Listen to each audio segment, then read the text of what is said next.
The night shift at Whitmore Tower had been posted for 23 days. 47 people viewed the listing. 3 accepted. All 3 quit within a week. No explanations, no warnings, no forwarding information left in the security logbook that might help the next man understand what drove them away. Tonight, Marcus Brennan would become number 4, walking into a 72-story monument of glass and steel on Chicago's northwest edge, unaware that before sunrise he would face a choice that would define the rest of his life, his daughter's security or his conscience. Marcus stood in the dim glow of streetlights outside the tower at 11 o'clock, phone vibrating in his coat pocket. He pulled it out. The screen showed a message from Elise sent 10 minutes ago, "Daddy be safe," followed by 3 heart emojis she'd only recently learned to use. 7 years old and already worrying about him the way Sarah used to. He typed back quickly, "Always in, baby girl. Sleep tight," and pocketed the phone before the guilt could settle deeper into his chest.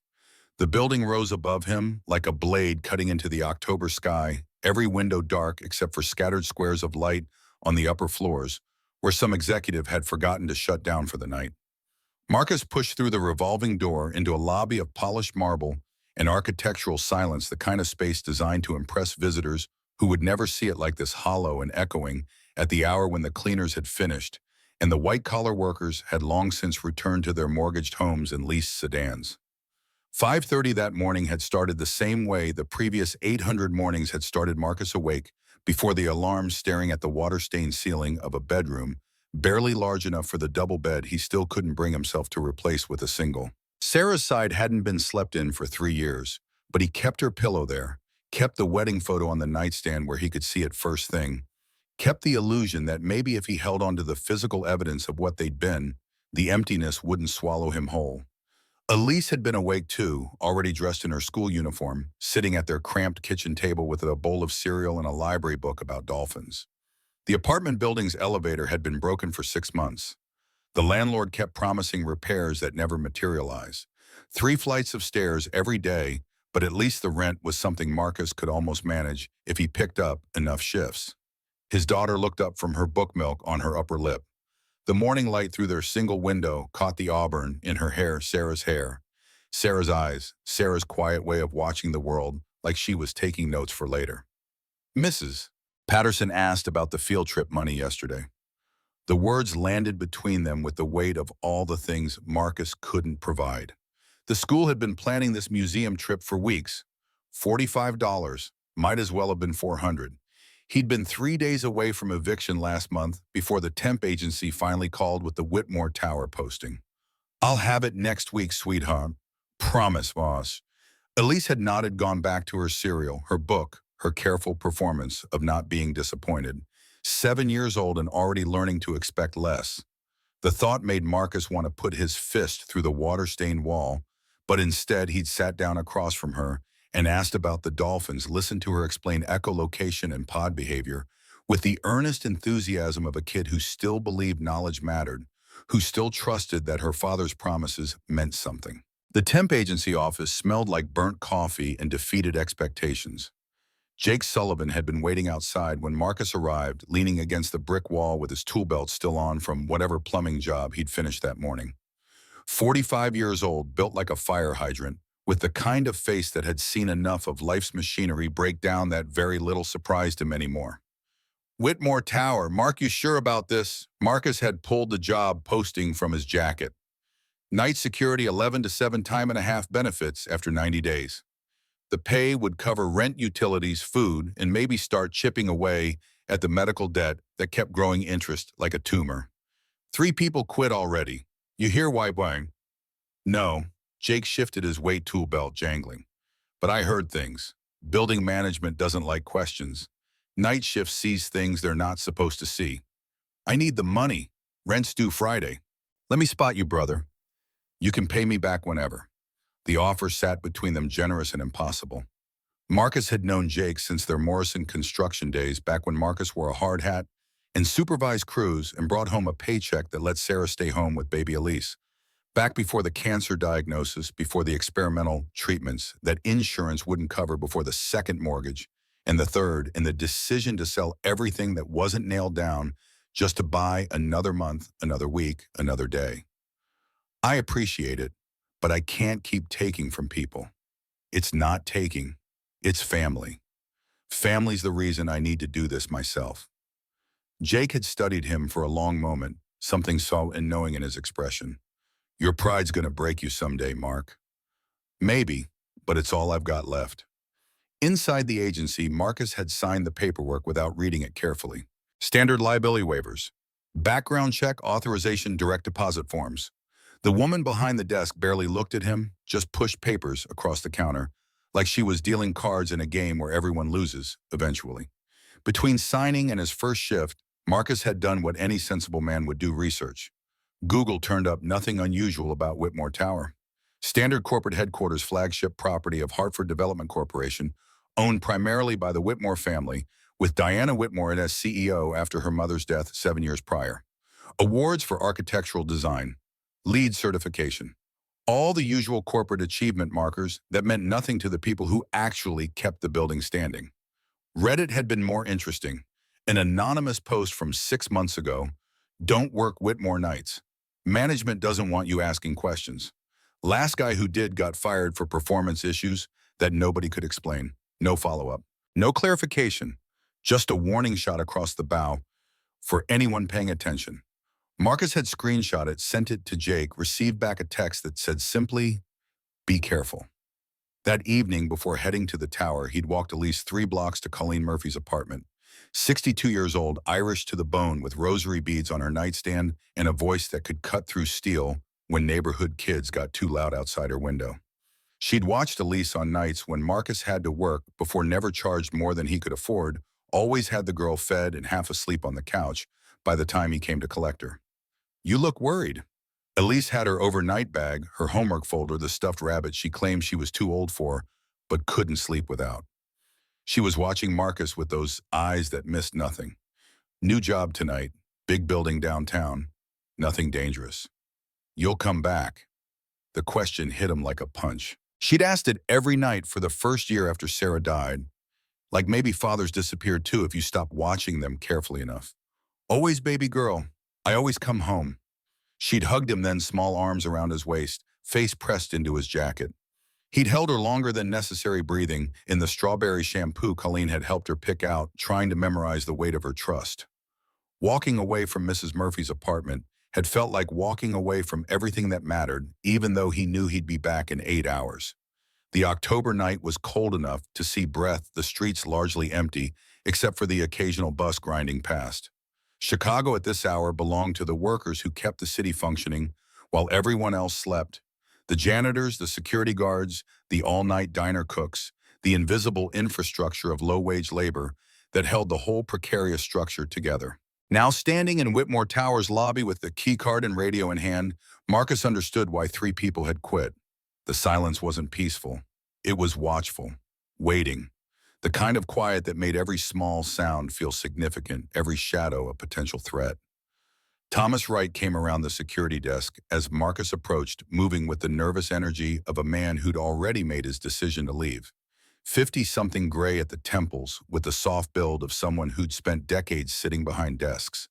His hands shook slightly as he gathered his jacket and lunch bag. You're Brennan. Yes, sir. I'm not training you, just showing you where things are. Thomas led him through the basics in under 10 minutes. Keycard opens all doors except executive floors, 67 radio stays on Channel 3. Logbook gets signed every hour with floor numbers and times. Break room on the 2nd floor has a microwave and vending machines. His voice stayed flat, mechanical, like he was reading from a script he'd memorized just well enough to get through. The security desk held evidence of Thomas's shift: a full coffee cup, gone cold steam, long since dissipated. Papers scattered across the surface like he'd left in a hurry, though his movements now were slow, deliberate. The logbook lay open to the past 2 weeks. Marcus flipped back through the pages. Entries grew sparser as the dates approached the present. Whole shifts missing signatures. Checkpoints left blank. Previous guards didn't finish their rounds. Thomas stopped gathering his belongings. His back was to Marcus, shoulders tight. They finished. They just stopped writing it down. Why? You'll figure it out. Thomas turned, wouldn't meet his eyes. Just walk the floors, check the doors. Don't look for problems that aren't your concern. What does that mean? It means this is a $12 an hour security job, Brennan, not a detective agency. You walk, you observe, you go home. Thomas picked up his keys, headed for the door. At the threshold, he paused, still not looking back. The people who ask too many questions don't last. Then he was gone, the lobby door swinging shut behind him, leaving Marcus alone with 72 floors of silence and a logbook full of blank spaces where someone had decided the truth wasn't worth recording. Marcus began his first round at 11:30. The checklist taped inside the logbook cover listed specific checkpoints: fire exits, mechanical rooms, executive offices, server rooms, maintenance closets. Floor by floor, east to west, methodical and thorough. The kind of work Marcus understood from his construction days, when safety inspections meant the difference between a building that stood and a building that killed people. Floors 1 through 40 were exactly what they appeared to be. Office space, cubicle farms, conference rooms with whiteboards still covered in half-erased strategic planning diagrams. The emergency lighting cast everything in pale yellow, creating shadows that moved when he moved his reflection, following him in darkened windows that looked out over the city below. By floor 41, the atmosphere changed, lights still on in several offices, computers running, coffee machines warm, like people had just stepped away and might return any moment. Marcus checked doors, tested locks, noted everything in his mental inventory, the way he'd once cataloged construction site hazards: exposed wiring safety risk, unstable scaffolding safety risk. Offices still occupied near midnight in a building where everyone should have gone home. Not a safety risk exactly, but wrong somehow. The kind of wrong that made the hair on his neck stand up. His phone buzzed at midnight. Message from Colleen Murphy. Photo of Elise asleep on the couch. Homework scattered across the coffee table, the rabbit tucked under her arm. Beneath it, a voice message. Marcus stepped into a stairwell to listen, turning the volume low. Hi, Daddy. Mrs. Murphy said I could stay up till you texted goodnight, but I got too sleepy. I hope your new job is okay. I know you're working really hard for us. I love you. See you in the morning. The recording ended. Marcus saved it, played it again. Her voice was small and thick with approaching sleep, but underneath ran a current of something else, worry pretending to be cheerfulness. The same performance she'd given that morning about the field trip, about not minding, about understanding that things were tight.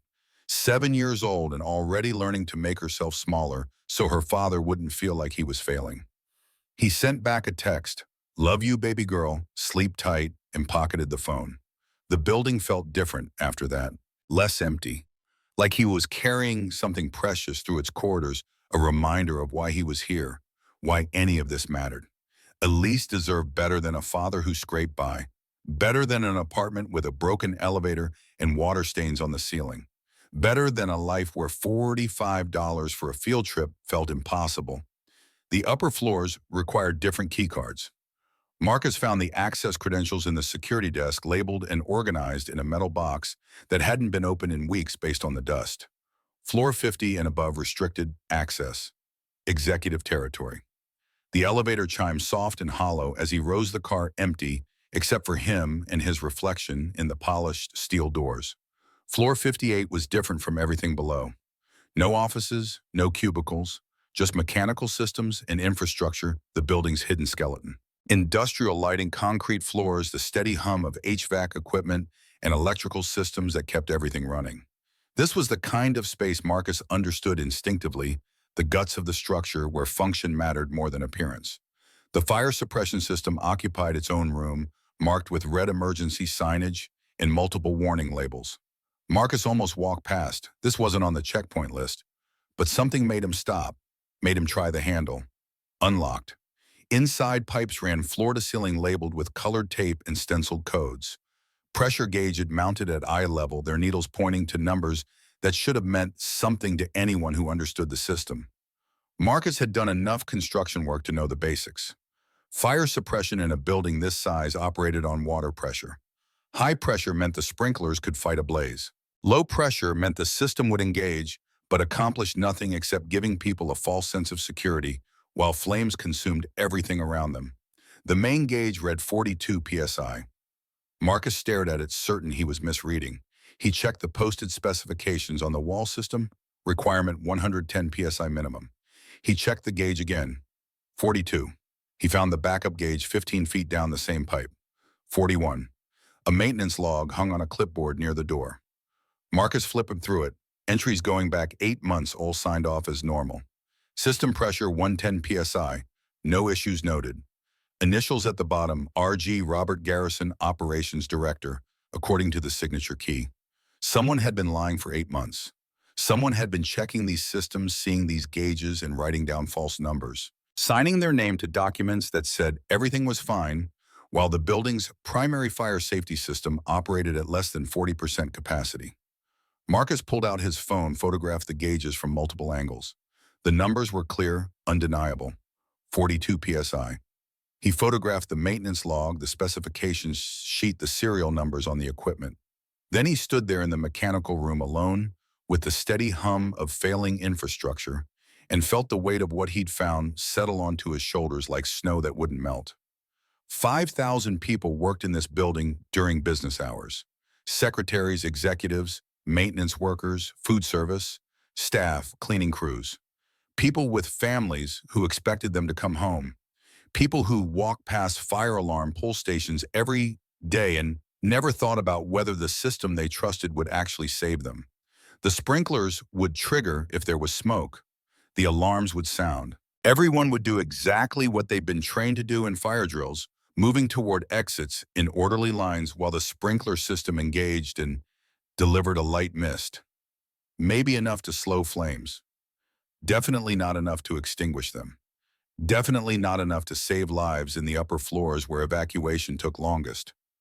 Marcus checked his watch. 2:17 in the morning. He pulled out the radio, keyed the channel.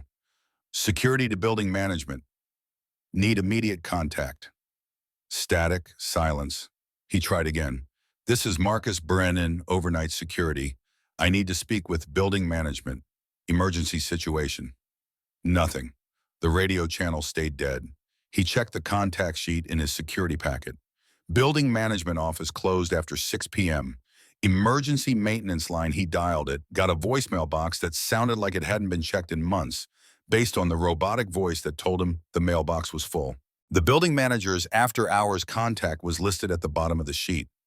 Patricia Owens. Marcus dialed, counted 12 rings before a woman's voice answered, thick with interrupted sleep and immediate irritation. This is Patricia Owens. Who is this, Ms. Owens? This is Marcus Brennan, overnight security at Whitmore Tower. I'm sorry to wake you, but I've found a serious problem with the fire suppression system. The pressure is critically low and I need... The fire suppression system was inspected last month. It's fine. Ma'am, I'm looking at the pressure gauges right now. They're reading 42 psi.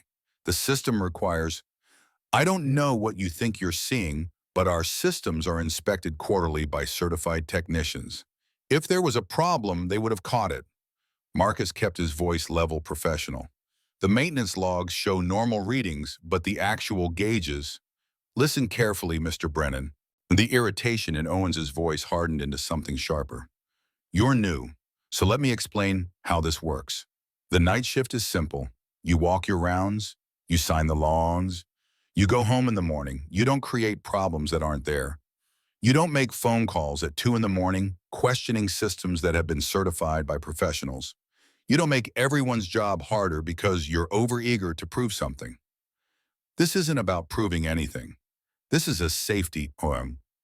What it is, Mr. Brennan, is above your pay grade and outside your job description. You want to keep this position. Stop looking for trouble where there isn't any. The line went dead. Marcus stood in the mechanical room, phone in one hand, radio in the other, understanding now what Thomas Wright had meant, what the previous guards had learned, what the blank spaces in the logbook represented. The building had problems that management didn't want found, questions that weren't supposed to be asked, truth that wasn't supposed to be recorded. He could walk away, finish his shift, sign the log, go home to Elise, collect his paycheck, keep his head down and his mouth shut like every other person who'd learned that survival meant not seeing what was right in front of you. But 5,000 people worked here. 5,000 people whose lives depended on systems that someone had decided weren't worth maintaining honestly. Marcus checked the time again. 3:47. He had 3 hours until his shift ended. 3 hours to decide whether keeping quiet was worth what it would cost him to live with himself. He left the mechanical room and continued upward. Floors 59 through 72 told the same story. Fire suppression pressure gauges, all reading between 40 and 45 psi. Maintenance logs, all claiming normal operations. 22 floors of compromised safety systems, all signed off as functional by Robert Garrison, all ignored by building management that didn't want problems that might affect their bottom line or their liability insurance or their executive bonuses. Floor 67 was different from the others. Executive territory. Corner offices with views of Lake Michigan, conference rooms with furniture that cost more than Marcus made in 6 months. This was where Diana Whitmore worked, where the company's senior leadership made decisions about quarterly earnings and strategic acquisitions and market positioning. This was where people decided what mattered and what didn't, who was important and who was expendable. Their fire suppression system read 43 psi. Marcus stood in the executive mechanical closet photographing gauges and maintenance logs, building a documentation trail that might save lives or might just cost him the only income keeping his daughter housed and fed. The choice hadn't felt like a choice when he started. Now at 4 in the morning with the city dark beyond the windows and Elise asleep 3 miles away, trusting that her father would come home, it felt impossible. He found a service terminal in a maintenance office, the kind of networked computer that building technicians use to monitor systems and log repairs. Someone had left it unlocked. Someone had taped the login credentials to the monitor on a post-it note: admin, showered admin 123. Security through obscurity, the kind of lazy practice that happened when nobody thought the overnight guard would care enough to look. Marcus logged in, pulled up the service records. 8 months of falsified maintenance reports, all signed by Garrison. But underneath those records, buried in the file structure, he found something else: vendor contracts. 3 companies had been awarded the building's fire suppression maintenance over the past 5 years. Companies with similar names, similar addresses, all incorporated in Delaware, with minimal public information available. He screenshotted everything: the contracts, the payment records, the maintenance logs, the email chain buried in Garrison's archived messages where someone discussed managing inspections and maintaining necessary appearances for insurance compliance. 5,000 people, 22 floors, 8 months of lies. Marcus logged out, wiped down the keyboard, closed the office door behind him. His shift ended in 90 minutes. The sun would rise in 45. He walked back down to the security desk, past the empty offices and silent corridors, carrying evidence of negligence that could destroy careers or save lives depending on who saw it first. The logbook lay open. He was supposed to sign each floor note. The time confirmed everything was secure. The previous entries stared up at him, weeks of signatures, followed by blank spaces where someone had stopped recording what they'd seen, stopped asking questions that management didn't want answered. Marcus picked up the pen. He could write what everyone expected: all floors checked, no issues, system secure. Go home. Get paid. Let someone else worry about fire suppression and corporate liability, in the gap between what the gauges showed and what the paperwork claimed. His phone sat on the desk beside the logbook. The lock screen showed Elise's last message: Daddy, be safe. 7 years old and already learning that the world was a place where fathers worked overnight shifts for $12 an hour, where field trips cost too much, where promises about next week meant maybe never. Learning that safety was something you hoped for, not something you could count on. What would he tell her when she was older, when she understood more, when she asked him about the choices he'd made and the reasons why? What story would he want to give her about who her father was when nobody was watching? Marcus closed the logbook without signing it. He pulled out his phone, opened his email, began typing. The subject line read, urgent, critical fire safety violation, Whitmore Tower. The body laid out everything he'd found, floor by floor, gauge by gauge, with photographs attached. He sent it to every address he could find in the building's emergency contact database: City Fire Marshal, Corporate Management, Building Operations, Safety Compliance. He sent it with his name attached, his employee ID number, his direct contact information. Then he accessed the building's alert system, the one reserved for actual emergencies, and triggered a level 2 fire notification. Not enough to evacuate the building or activate sprinklers, just enough to create an official incident report that would be automatically forwarded to the fire marshal's office at the start of business. Just enough to make sure that what he'd found couldn't be quietly buried or explained away. The system logged the alert 5:37 a.m. initiated by EMS Brennan's security badge 4471. Reason critical equipment failure, fire suppression system floors 50 to 72. Requires immediate inspection. No taking it back now. No pretending he hadn't seen what he'd seen. No protecting himself with willful ignorance. Marcus sat down at the security desk, pulled out his phone, and listened to Elisa's voice message 3 more times. Her sleepy words, her trust, her love. The recording ended, and he saved it again. Like somehow preserving the audio file could preserve the moment, could keep her safe from whatever came next. The building felt different now. Less empty, more expectant. Like it was holding its breath, waiting to see what happened when you decided the truth mattered more than your paycheck. Waiting to see what broke first, the systems or the man who'd found them failing. His shift ended at 7. Marcus signed out in the logbook, noted the time, left the incident report number in the comments section where the morning shift would find it, and asked questions he wouldn't be there to answer. He gathered his jacket, checked his phone 1 more time for messages that hadn't arrived, and walked through the employee entrance into pale October light that made the city look new. Nobody stopped him. Nobody asked questions. The morning shift guard, Mike something according to his name tag, nodded as they passed in the doorway, already focused on his own day ahead. The world kept turning. People kept moving. And somewhere in server farms and email inboxes, the messages Marcus had sent were waiting to detonate like unexploded ordnance. The train ride home took 40 minutes. Marcus sat in a window seat watching Chicago wake up around him. People heading to work, students heading to school, the whole intricate machinery of daily life grinding forward on the assumption that buildings were safe, that systems worked, that someone somewhere was paying attention to the details that mattered. Colleen Murphy's apartment smelled like coffee and bacon when he arrived. Elise was at the kitchen table, already dressed, working on homework that was due later that day.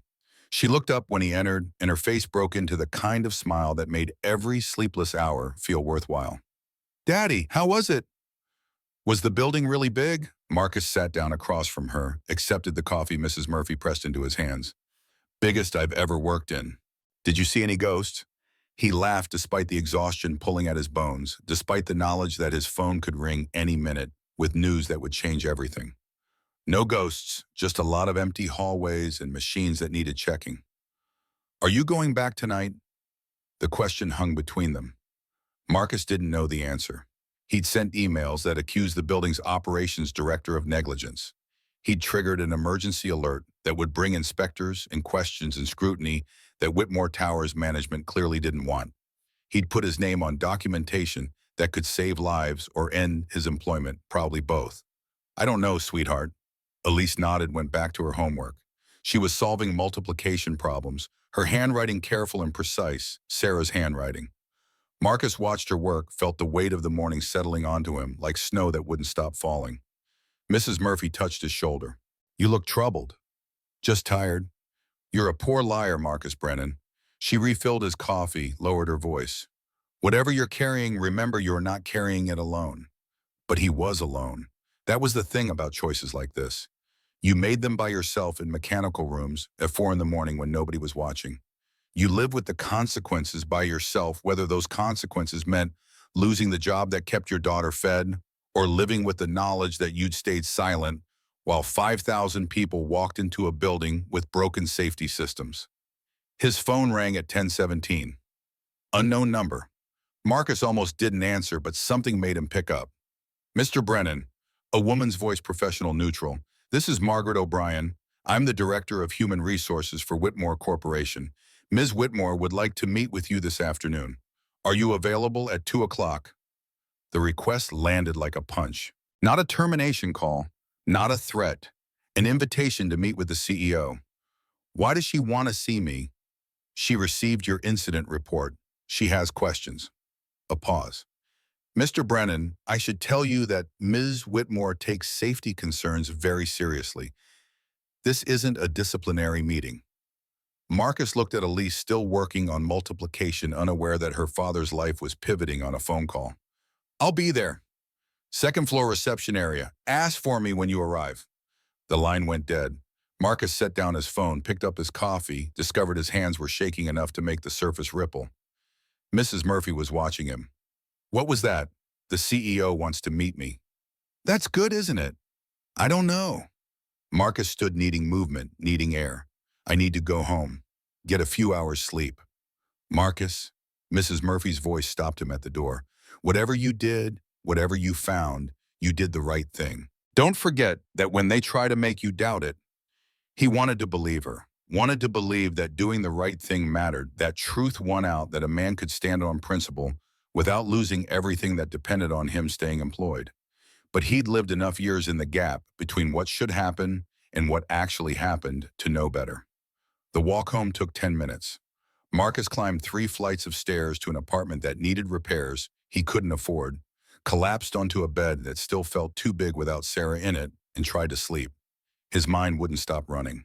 Diana Whitmore, CEO billionaire, one of the youngest self-made fortunes in America, according to the articles he'd read while researching the building. Why would someone like that care what an overnight security guard found? Why would she want to meet him instead of just firing him and burying the problem? Sleep came eventually restless and full of dreams about pressure gauges and falling buildings, and Elise asking questions he couldn't answer. When his alarm woke him at 1 o'clock, he felt worse than when he'd laid down. But he showered dressed in the only suit he owned, the one he'd worn to Sarah's funeral, the one that still smelled faintly of mothballs and grief, and headed back downtown to meet a woman who could end his employment with a word, or maybe possibly do something he didn't dare hope for. The city looked different in afternoon light, busy, full alive with people who had jobs and futures, and the kind of certainty that came from not having to choose between rent money and conscience. Marcus took the train back to the tower, stood in the lobby where 12 hours ago he'd walked rounds in silence, and approached the second-floor reception desk like a man approaching the gallows. "I'm here to see Margaret O'Brien, Marcus Brennan." The receptionist made a call, nodded, gestured toward a waiting area. Marcus sat in furniture that cost more than his monthly rent, surrounded by corporate art and strategic vision statements framed on the walls, and waited for whatever came next. Margaret O'Brien appeared in the waiting area at 2:03, a woman in her late 30s, with the kind of professional composure that came from years of managing personnel crises. She wore a navy blazer and carried a leather portfolio, her handshake firm but not aggressive. "Mr. Brennan, thank you for coming on short notice." Marcus stood tugging at his suit jacket that fit slightly too loose after 3 years of stress-driven weight loss. "You said Ms. Whitmore had questions." "She does. But first I need to conduct a preliminary interview, standard procedure when employees submit incident reports of this magnitude." They walked through corridors lined with awards and architectural photography, past glass-walled conference rooms, where people in expensive clothes discussed strategies that would never include his name. Margaret led him to a small office on the 3rd floor, gestured to a chair across from a desk that held nothing but a laptop and a legal pad. The interview started with background. Where had he worked before Morrison Construction Site Supervisor 11 years until the company filed bankruptcy in 2021? Why had he left that position? The company folded, took his pension and health benefits with it. What had he been doing since temp work, whatever the agencies could find, whatever paid enough to keep his daughter housed? Margaret took notes without judgment, her pen moving across the legal pad in neat, economical strokes. "Tell me about your wife." The question caught him sideways. "Why does that matter?" "Ms. Whitmore wants context. She's thorough." Marcus looked out the window at Chicago, sprawling beyond the glass, the city where Sarah had died in a hospital bed, while their insurance company found new and creative reasons to deny coverage for treatments that might have bought them more time. "Sarah died 3 years ago, cancer. Stage 4 when they caught it. We spent 18 months fighting it with everything we had and everything we could borrow. It wasn't enough." "I'm sorry." Margaret's voice carried actual sympathy, not the performative kind that people offered when they had no idea what loss felt like. "Medical debt. Still paying you will be for another decade at this rate." She made another note. "And your daughter Elise, she's 7. "Yes." "Who watches her when you work nights?" "Neighbor, Colleen Murphy. She's good with kids." Margaret set down her pen, met his eyes directly. "Mr. Brennan, I'm going to be frank with you. What you found last night, what you reported, it's serious, career-ending for multiple people, potentially criminal. Before I take you upstairs to meet Ms. Whitmore, I need to know, did you report this because you saw an opportunity, Lawsuit settlement, 15 minutes of publicity. The accusation landed without heat, just a question that needed answering. Marcus understood it. A man desperate enough to work overnight security for $12 an hour was a man who might see angles, might calculate leverage, might turn crisis into cash. I reported it because 5,000 people could burn to death if there's a fire on the upper floors. That's the only reason. Margaret studied his face like she was reading a contract for hidden clauses. Whatever she found there seemed to satisfy her. She closed the legal pad, stood. Ms. Whitmore's office is on 67. She doesn't usually meet with hourly employees, so understand that this conversation is already unusual. Be honest, be direct. She values both. The elevator to the executive floor required a special key card that Margaret swiped before pressing the button. They rose in silence, Marcus watching the numbers climb, wondering if this was how condemned men felt riding toward their execution. The doors opened onto a different world. Hardwood floors, original artwork, floor-to-ceiling windows, with views that turned the city into a possession. A woman behind a reception desk glanced up, recognized Margaret, waved them through without question. They walked past offices where people made decisions worth millions, past conference rooms with leather chairs and presentation screens, toward a corner suite that commanded views of both the city and the lake. Diana Whitmore stood at the window when they entered, her back to them, silhouetted against light that made her seem less like a person and more like an idea. She turned as the door closed, and Marcus got his first clear look at the woman whose name was on the building. 32 years old, though she carried herself with the certainty of someone older. Dark hair pulled back in a style that was professional without being severe. Eyes that were blue and sharp, and currently examining Marcus with an intensity that made him want to check if his tie was straight. She wore a charcoal suit that probably cost what he made in 3 months, but something about the way she inhabited it suggested she'd be just as comfortable in work clothes on a job site. "Mr. Brennan, please sit." She gestured to chairs arranged around a low table, the kind of informal meeting setup that was supposed to make people feel at ease. It didn't work. Marcus sat aware that his suit was dated and his shoes needed polish, and everything about him screamed temporary employee who didn't belong in spaces like this. Diana took the chair across from him, not behind her desk. Power move or genuine attempt at equal footing, Marcus couldn't tell. Margaret settled into a third chair, portfolio open, ready to document whatever came next. "I received your incident report this morning, along with 47 photographs, 16 documents, and an emergency alert that's currently being investigated by the Chicago Fire Marshal's office." Diana's voice was controlled, giving away nothing. "Why did you report this?" Same question Margaret had asked. Same question Patricia Owens had dismissed at 2 in the morning. Marcus gave the same answer. "Because the fire suppression system is dangerous. Because people work here who trust it'll protect them. Because it won't. You knew reporting it would likely cost you your position." "Yes." "Then why?" Diana leaned forward slightly, and Marcus understood that this was the question that mattered, the one she actually wanted answered. "I need to understand what made you risk your only income." The answer came easier than it should have, rising from some place in his chest that hadn't fully calcified into bitterness yet. "I have a daughter. She's 7. Every morning I tell her to do what's right, even when it's hard. How could I look at her if I ignored this? How could I teach her that principles matter if I traded mine for a paycheck?" Something shifted in Diana's expression, a crack in the professional facade. She glanced at Margaret, back to Marcus. "The 3 security guards who worked this position but before you, did you know any of them?" "No. They all quit within a week. No notice, no explanation recorded." Diana pulled a folder from the table beside her, flipped it open. "I had HR pull their exit interviews this morning." "Want to know what they said?" Marcus waited. "Nothing. All 3 refused to complete exit paperwork, just collected their final paychecks and left." She closed the folder. "You're the first person who stayed long enough to see what they saw. You're the first one who reported it. Maybe they had families who couldn't afford the risk. Maybe, or maybe they didn't care enough to take it." Diana stood, walked back to the window. The city stretched below her like a game board. "I've been CEO for 7 years, Mr. Brennan. Took over when my mother died. She built this company on the principle that buildings should be safe, beautiful, and honest. I thought I was honoring that. I thought the systems I put in place, the people I hired, The quarterly reports I reviewed, I thought it meant I was paying attention. She turned back, and for the first time, Marcus saw past the polish to something raw underneath. You found in one night what my entire facilities team missed or ignored for 8 months. That suggests either catastrophic incompetence or something worse. I need to know which, and I need help from someone I can trust to tell me the truth. You don't know me. I know you risked everything to do what was right. In my experience, that's rarer than any credential. Diana returned to her chair. I can't offer you a permanent position. Not yet. There are processes, background checks, board approvals. But I can hire you as a consultant, $5,000 for 2 weeks.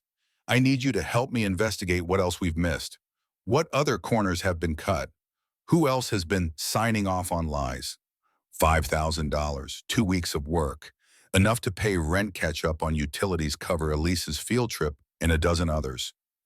Enough to breathe for the first time in months. But also enough to paint a target on his back, to mark him as someone who'd aligned with the CEO against operations management to guarantee that Robert Garrison and whoever else was involved would see him as a threat. What makes you think I'm qualified for that? You found the problem. You documented it properly. You reported it despite every incentive to stay quiet. Diana's eyes held his. You have construction experience, which means you understand systems. You are not afraid to ask questions that make people uncomfortable. And you need the money badly enough that you won't waste my time or yours. The brutal honesty of that last part cut through the politeness. She was acknowledging what they both knew: he was desperate, and desperation made people useful in ways comfort never could. Why me instead of a professional investigator? Because investigators make people nervous. They come in with assumptions and agendas.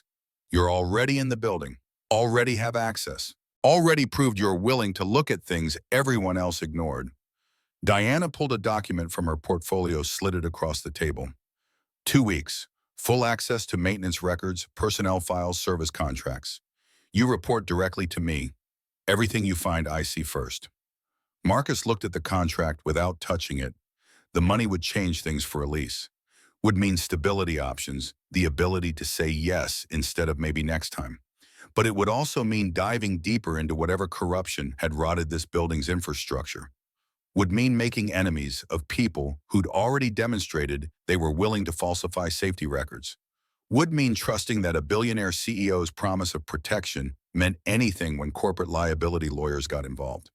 If I find something that implicates your operations director, what happens? Then he's terminated and prosecuted. I don't protect people who endanger lives. What if it goes higher than him? Diana's expression hardened. Then I deal with it, no matter who's involved. The certainty in her voice made Marcus believe her, though belief was a luxury he'd learned not to indulge freely. Still, the contract sat between them, and Elise needed new shoes, and the electricity bill was 2 weeks overdue. And sometimes a man had to choose between safety and principle and hope they weren't mutually exclusive. He picked up the pen Margaret offered. Where do I start?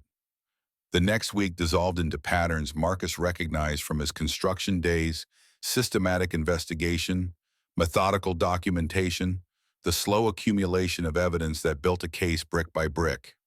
Diana had arranged a small office for him on the 40th floor, windowless but functional, with a computer terminal and access to the building's entire maintenance database. Jake called the second day, voice tight with concern. Mark, you sure about this? Working directly for the CEO? That's got to make you a target. Marcus was buried in procurement records, cross-referencing vendor contracts against service reports. Already was a target. Now at least I'm getting paid for it. Yeah, but $5,000 isn't enough if someone decides you're a problem worth solving permanently. I'm careful. Careful doesn't stop a car that runs a red light or a mugging gone wrong. You're poking at something that costs someone millions. People kill for a lot less. The warning lodged in Marcus's chest, familiar and unwelcome. Jake wasn't wrong. But backing down now meant letting whoever had falsified those records keep operating, keep endangering lives, keep betting that nobody would care enough to stop them. I appreciate the concern, brother, but I'm seeing this through. Jake sighed, the sound of a man who'd known him long enough to recognize immovable stubbornness. At least keep your head on a swivel. And call me if anything feels wrong. 3 days into his investigation, Marcus found the pattern he'd been looking for. 18 separate maintenance contracts over 5 years, all awarded to companies with similar naming conventions: Apex Building Services, Vertex Property, Maintenance Premier Facility Solutions. The contracts totaled $4.8 million. The companies shared the same incorporation address in Delaware. And when Marcus dug deeper into business registrations and LLC filings, all three traced back to a man named William Garrison, Robert Garrison's brother-in-law. The scheme was elegant in its simplicity. Award overpriced contracts to family-owned shell companies. Perform minimal actual maintenance. Falsify inspection reports. Collect inflated payments. Split the difference. No one got hurt as long as nothing actually went wrong, and things rarely went wrong until they went catastrophically wrong. Marcus documented everything: the contracts, the payment records, the incorporation papers, the family connection. He built a timeline showing exactly when each company was formed, when each contract was awarded, how much money had changed hands. By the end of week 1, he had enough evidence to destroy Robert Garrison's career and potentially send him to prison for fraud and criminal negligence. He was compiling the final report when his phone rang. "Unknown number," he answered. "Marcus Brennan. Speaking. You need to stop what you're doing. You need to stop right now, or your daughter's going to learn what happens when people don't listen to warnings." The line went dead before Marcus could respond. His hand trembled as he lowered the phone. They knew about Elise, knew her name, knew she existed, knew she represented leverage that could break him faster than any threat to his own safety. He called Jake immediately. "I need you to pick up Elise from school today. Keep her at your place tonight." "What happened?" "Someone just threatened her. I don't know who, but they know her name." "Jesus, Mark, you need to go to the police.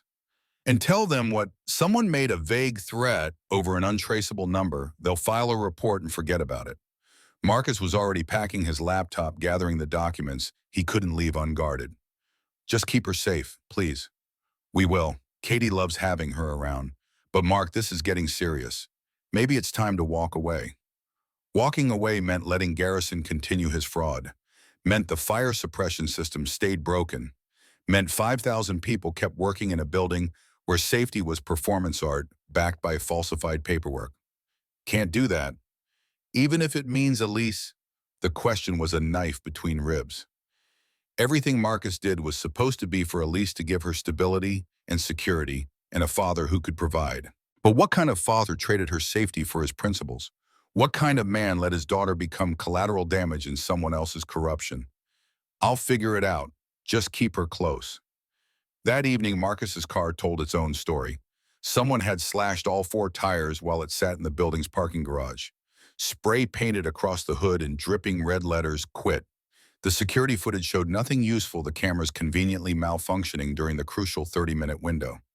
Marcus stood in the garage looking at his vandalized vehicle, understanding that this was escalation.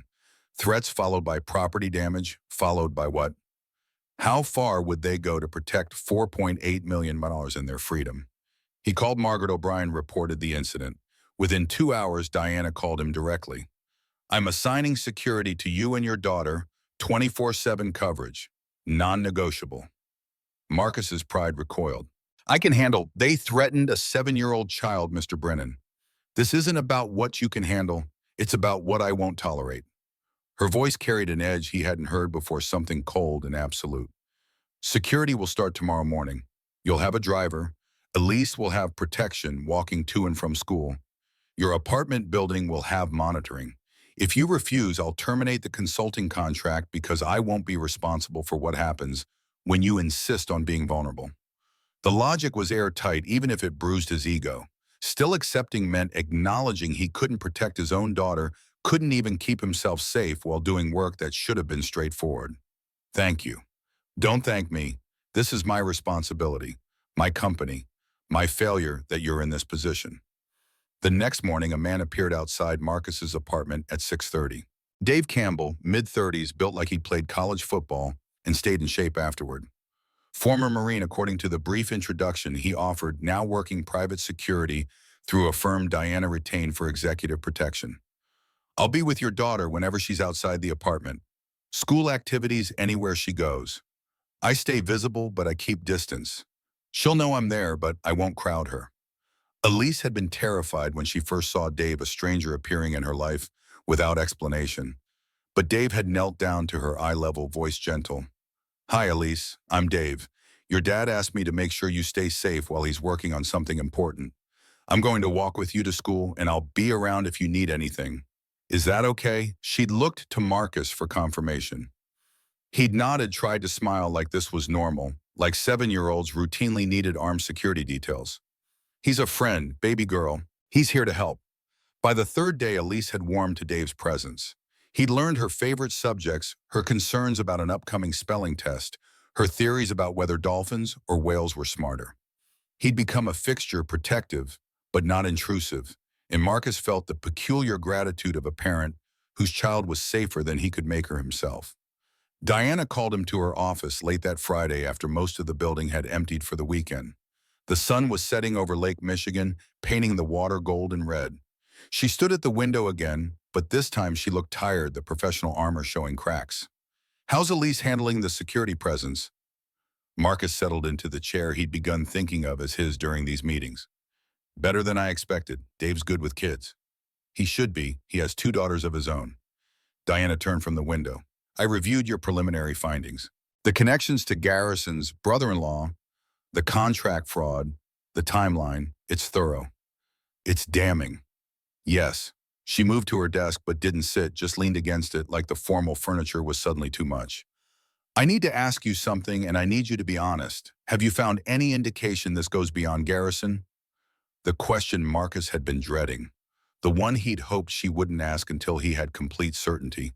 But Diana was looking at him with an expression that suggested she already knew what he'd found and just needed confirmation. Yes.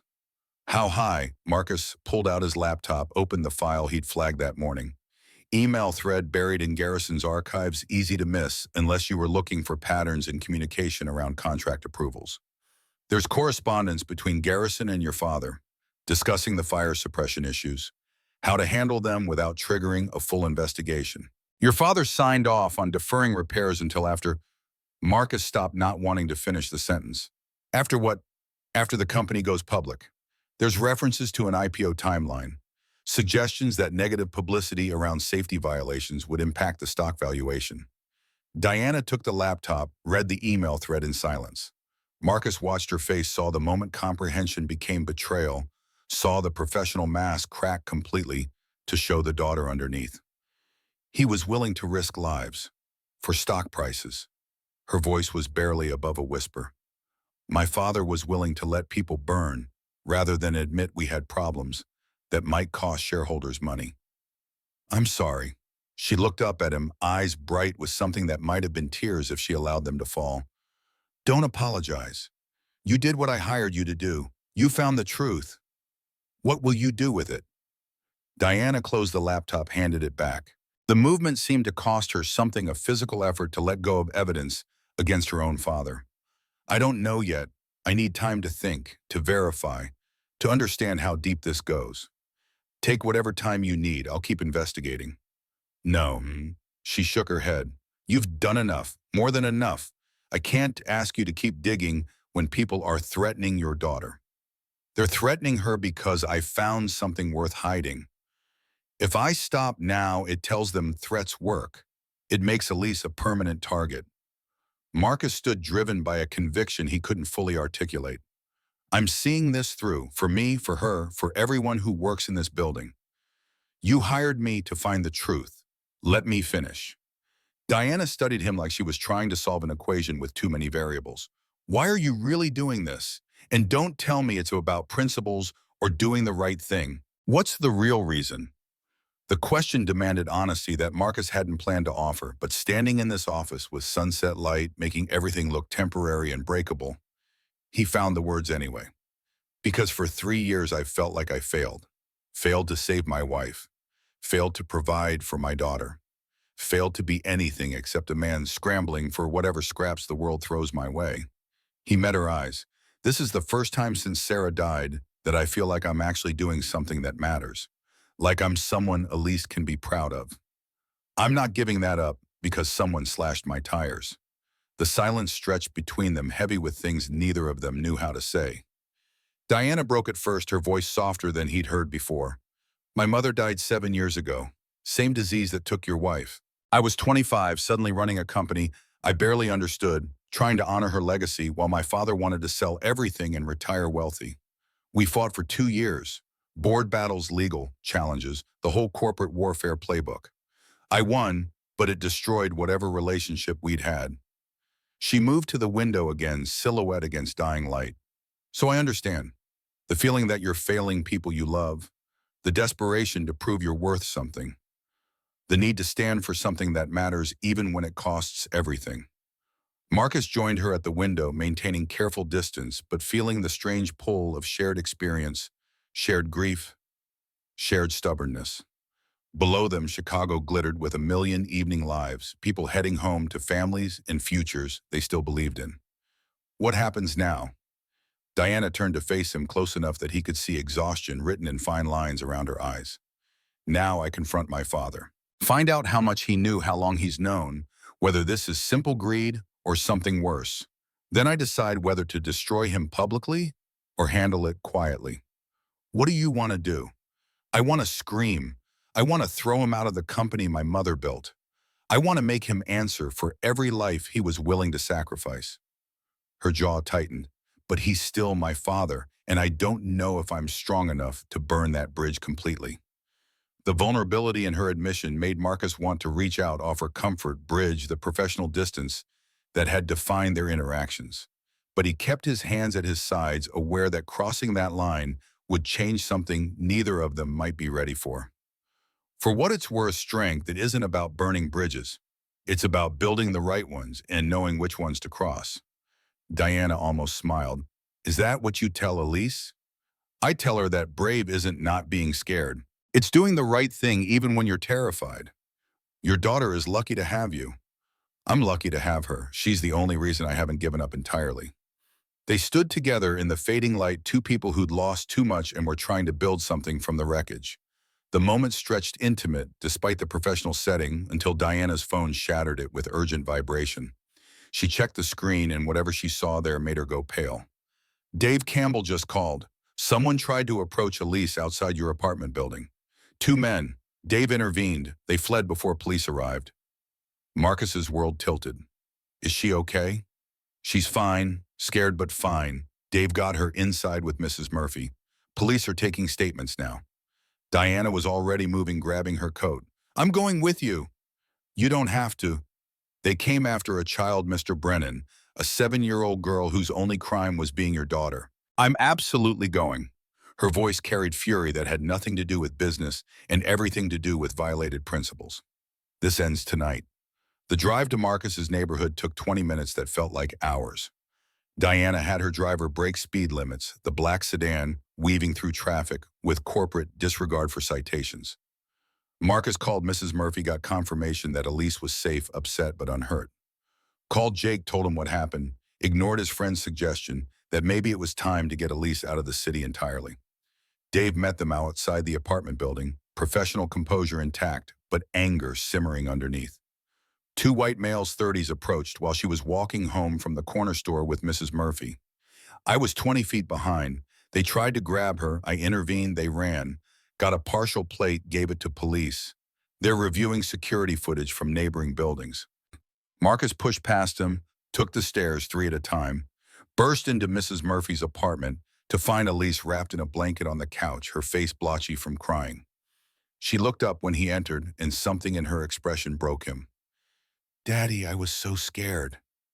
He gathered her into his arms, felt her shake against his chest, breathed in strawberry shampoo and childhood terror.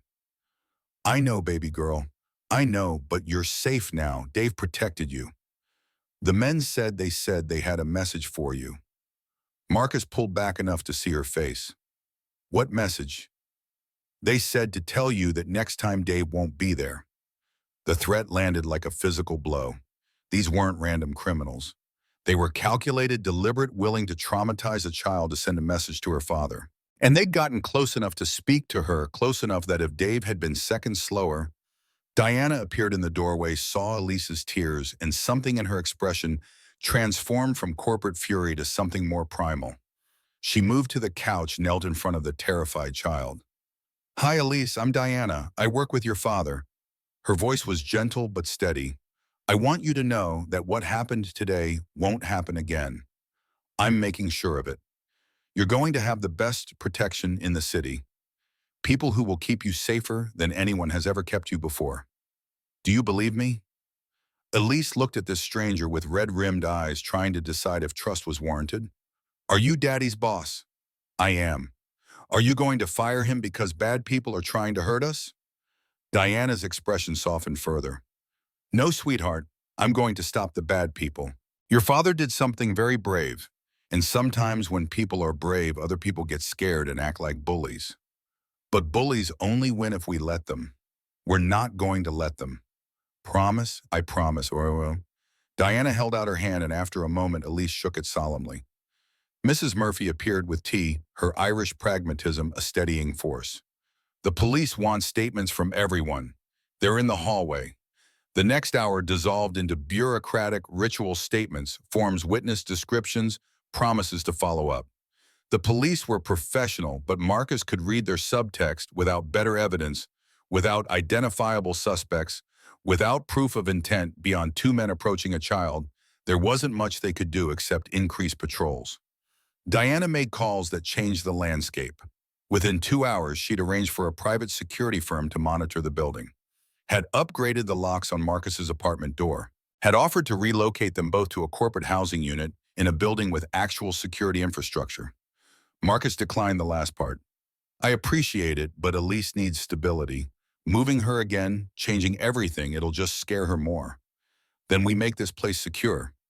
They stood in Marcus's cramped apartment, while Elise slept fitfully in the bedroom, exhaustion finally overcoming fear. The space was too small for two people who'd grown used to having distance between them, the domestic intimacy of shared crisis breaking down professional barriers.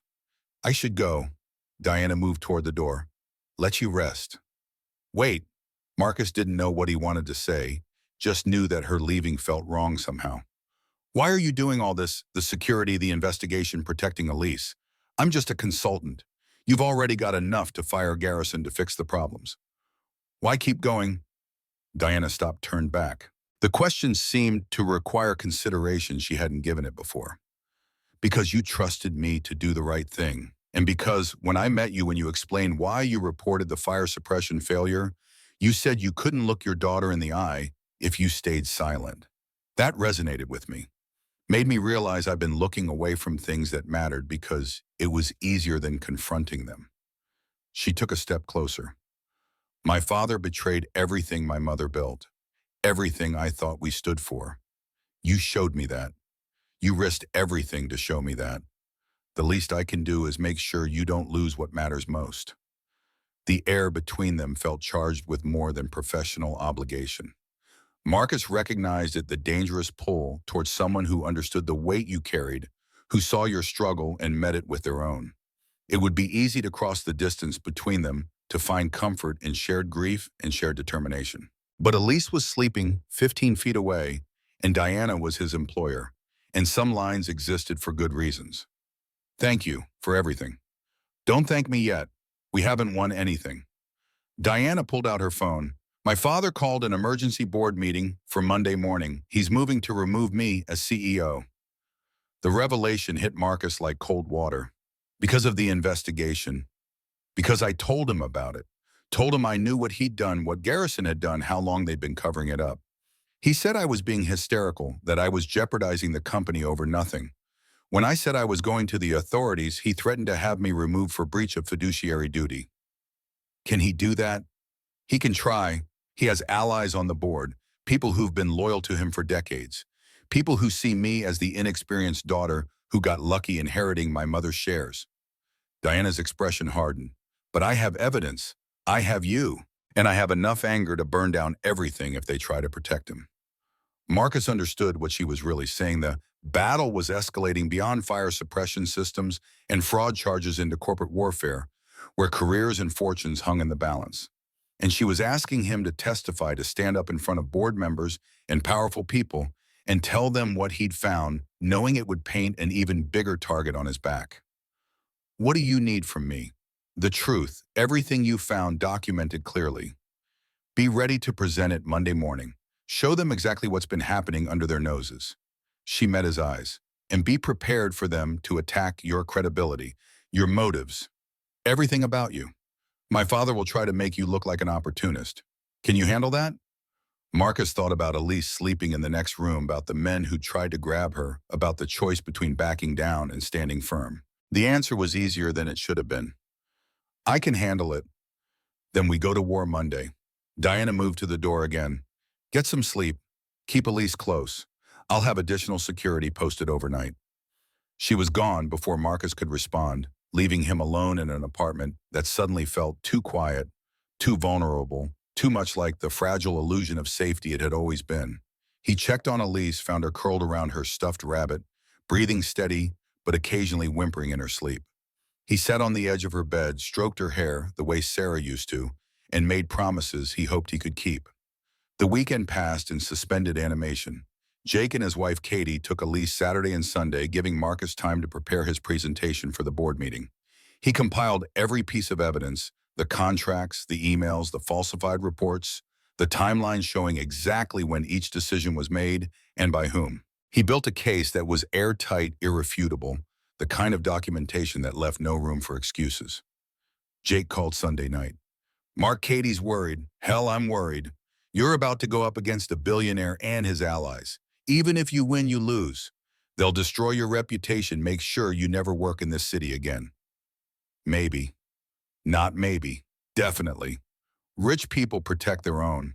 Always have. Jake's voice carried the weariness of someone who'd seen this story before. Is it worth it? Really? Marcus looked at the presentation on his laptop, the evidence that would end careers and possibly send people to prison.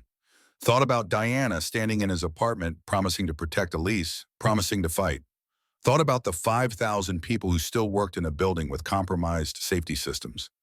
A man who stays silent when people's lives are at risk isn't a man worth being. That's what I want Elise to understand. That principles matter more than safety. Principles don't feed your kid brother. No, but they teach her what kind of world to fight for.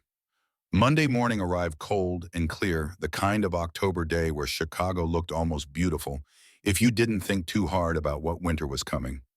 Marcus dressed in his funeral suit again, the one that was becoming his armor for impossible battles. He dropped Elise at school with Dave Campbell shadowing her, ignored her worried questions about where he was going, promised he'd pick her up afterward. Diana met him in the lobby at 9:30. She wore navy severe and professional, her expression giving nothing away. They rode the elevator to floor 70 in silence, both understanding that words were inadequate for what came next. The boardroom occupied the tower's northeast corner, glass walls offering views that suggested power and permanence.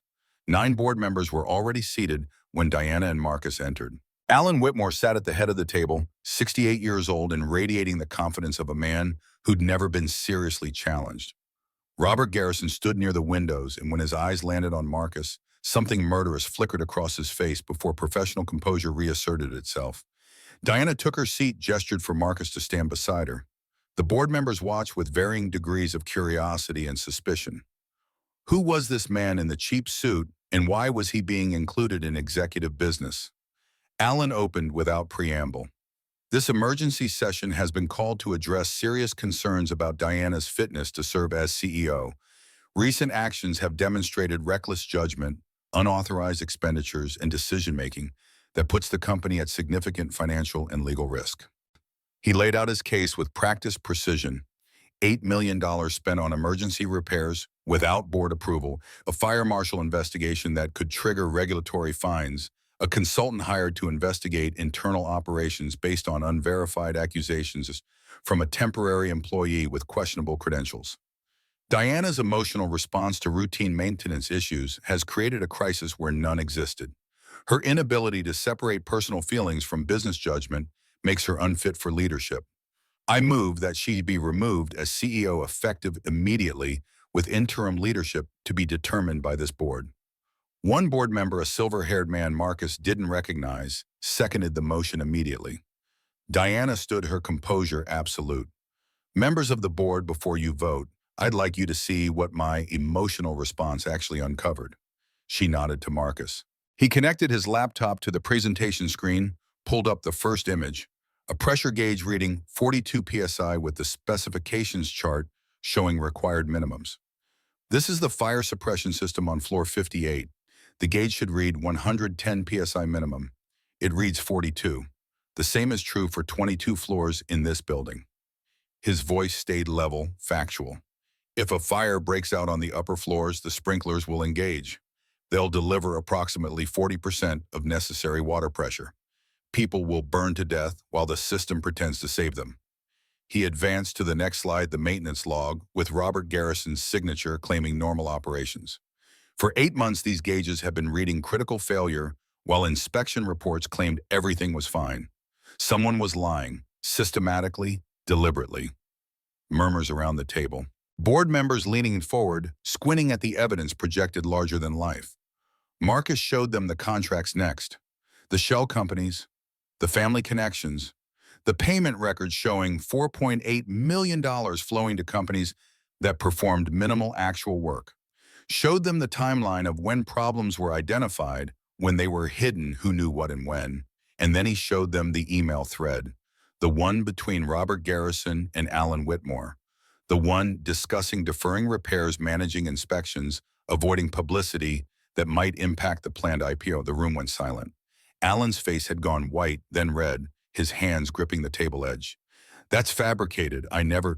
It's from your company email account, time-stamped, forwarded to the IT department for authentication this morning. Diana's voice cut through her father's protest. You knew. You approved deferring life safety repairs to protect stock valuation. You made Robert Garrison's fraud possible. The board erupted. Questions, accusations, demands for explanation. Alan tried to speak over them, claiming the emails were taken out of context, that business required difficult decisions, that Diana was twisting facts to serve her narrative. One board member, a woman in her 50s, with the bearing of someone who'd fought her way to every position she held, cut through the noise. Who is this man? The one presenting. Marcus spoke before Diana could answer. Marcus Brennan, night security guard who found the fire suppression failure on his first shift. Former construction supervisor. Father of a 7-year-old daughter. He met the woman's eyes. I reported this knowing I'd lose my job. I continued investigating, knowing people were threatening my family. I'm standing here now because 5,000 people work in this building and they deserve to know it won't kill them. What do you gain from this? Nothing except knowing I can look my daughter in the eye when she asks if I did the right thing. The silence that followed felt different from before. Heavier, more certain. Alan played his final card. This man is a fraud, a desperate widower with financial problems, using his dead wife and daughter to manipulate sympathy. He's being paid by Diana to undermine my position to. I threatened his daughter. Robert Garrison's voice cut across the room. Everyone turned. Garrison stood at the window still, but something in his posture had collapsed. I sent men to grab her, to scare him into stopping. I vandalized his car. I made threatening calls. I falsified 8 months of maintenance records and skimmed millions in fraudulent contracts. He looked at Alan. And you knew. You approved the deferred maintenance. You signed off on the contract awards. You told me to handle the night guards who asked questions. Alan's face transformed into something ugly. You're lying to save yourself. I have recordings. Garrison pulled out his phone. Of our conversations. Insurance in case you tried to throw me to the wolves, which you're doing now. So let's all go down together. The room exploded again. Diana raised her voice over the chaos. The motion on the table is to remove me as CEO. I call for an immediate vote. All in favor. 2 hands went up. Alan and his 1 loyalist. Opposed, 7 hands. Diana's expression didn't change, but Marcus saw her shoulders drop slightly, tension releasing. Motion fails. I retain my position. She turned to Garrison. You're terminated. Effective immediately. Security will escort you out. Legal counsel will be in touch regarding criminal charges. Garrison nodded, something like relief in his face. Being fired was better than being thrown to the wolves alone. Diana faced her father. You have 2 choices. Resign from the board today quietly with a statement about pursuing other interests, or I release everything to the authorities and the press and you face criminal prosecution for fraud and reckless endangerment. Alan stood rage and desperation warring in his expression. You would destroy your own father. You were willing to let people die for money. You're not my father anymore. You're just a man who betrayed everything my mother built. The words hung in the air, final and irrevocable. Alan looked around the table, saw no allies, no escape. He grabbed his briefcase and walked out without another word. The board members sat in stunned silence until the door closed. Then the questions began. What happens now? What about liability? What about the IPO? What about public relations?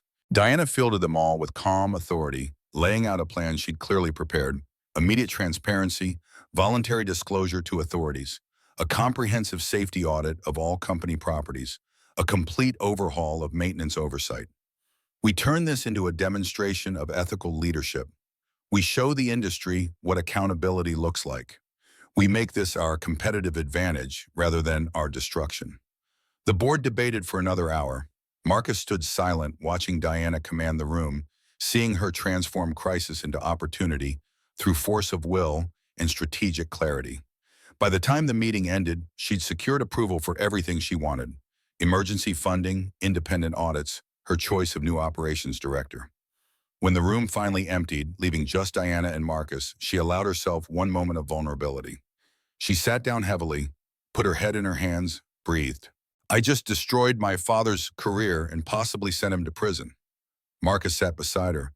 You stopped him from killing people through negligence. There's a difference, Vershu. Does it feel different? I don't know, does it?